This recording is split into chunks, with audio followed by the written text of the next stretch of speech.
Yo nakama, seperti yang kalian tahu, pada One Piece episode 1110, kita bisa melihat sedikit pertempuran di kubu kelompok bajak laut topi jerami melawan para serapi masih berlanjut. Dan juga kita diperlihatkan detik-detik Saka yang tertembak ketika sudah menemukan Dr. Vegapunk Stella yang merupakan tubuh utama dari para Vegapunk. Nah, di sini Mimin akan membahas kelanjutan mengenai One Piece yang akan mendatang, yaitu lebih tepatnya One Piece episode 1111 berdasarkan dari manga One Piece-nya langsung. Tapi sebelum lanjut, bisa dong kalian support channel ini supaya lebih berkembang dengan cara tekan tombol subscribe-nya dan aktifin lonceng notifikasinya. Oke nakama, kalau sudah, tanpa berlama-lama lagi, mari kita mulai. Setelah Saka tergeletak ditembak oleh seorang pengkhianat, adegan pun berpindah ke Menara A, tepatnya di lantai 4. Luffy, Zoro, Kaku, dan juga Lucci masih bertarung dengan Serapim S-Hawk dan juga S-Bear. Nah, di sini Zoro merasa sedikit kesal karena api di punggung para Serapim tidak kunjung padam. Namun, Luffy mengingatkan Zoro untuk tidak mempermasalahkan hal itu sekarang, karena S-Hawk yang merupakan lawan dari Zoro pergi meninggalkan pertempuran. Nah, di sini Zoro bertanya-tanya kemana S-Hawk akan pergi. Kemudian Lucci menjawabnya dengan berkata, kemungkinan besar dia merubah prioritas targetnya untuk mendahulukan target yang lebih mudah dihabisi dulu. Selain itu, jika para target saling berteman, maka kematian target yang lebih mudah akan mengguncang mental target yang lebih kuat.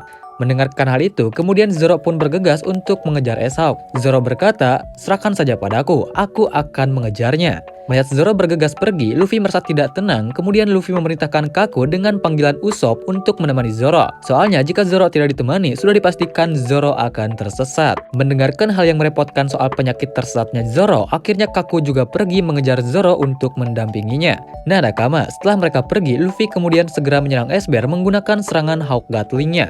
Luffy berharap serangannya bisa membuat api di punggung S-Bear padam.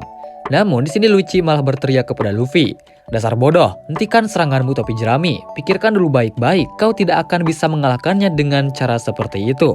Kemudian adegan pun berpindah ke tempat Bonnie berada. Di sini diperlihatkan Bonnie sedang menangis bercucuran air mata. Lalu narator menjelaskan, ini adalah H-1 sebelum peristiwa yang kelak akan dikenal sebagai insiden Egghead terjadi. Meski sekilas, tapi peristiwa ini terlihat berlangsung dengan singkat. Tapi sebenarnya semua ini berawal dari kejadian 3 bulan yang lalu. Setelah narator menjelaskan, flashback pun dimulai ke kejadian 3 bulan yang lalu. Tepatnya di Tanah Suci Marijoa. Terlihat seseorang sedang mencoba menghubungi para petinggi lewat Denden Mushi. Dia memberitahukan bahwa di Pulau Egghead, Vegapunk sedang meneliti abad kekosongan.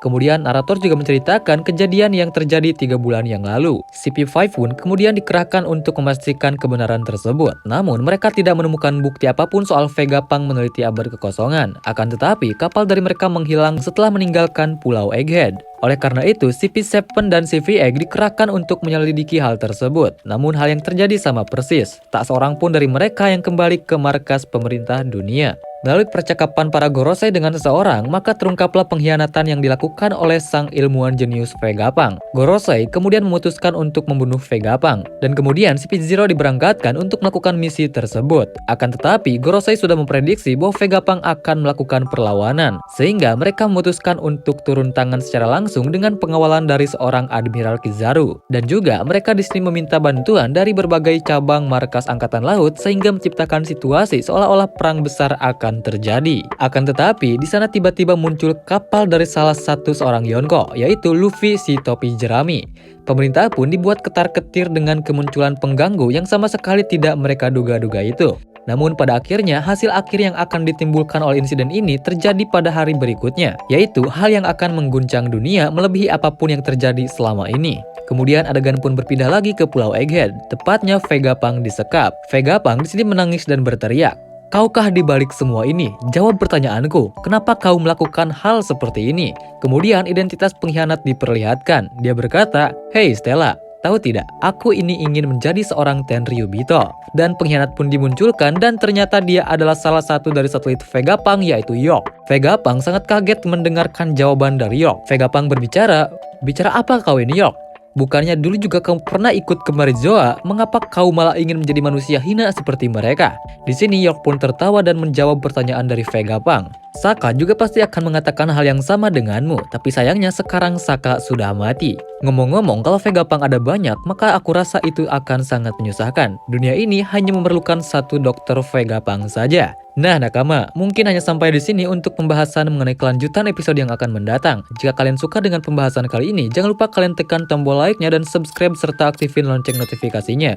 Oke nakama, gua Mimin Etsy pamit undur diri. Sampai ketemu lagi di video selanjutnya. See you nakama!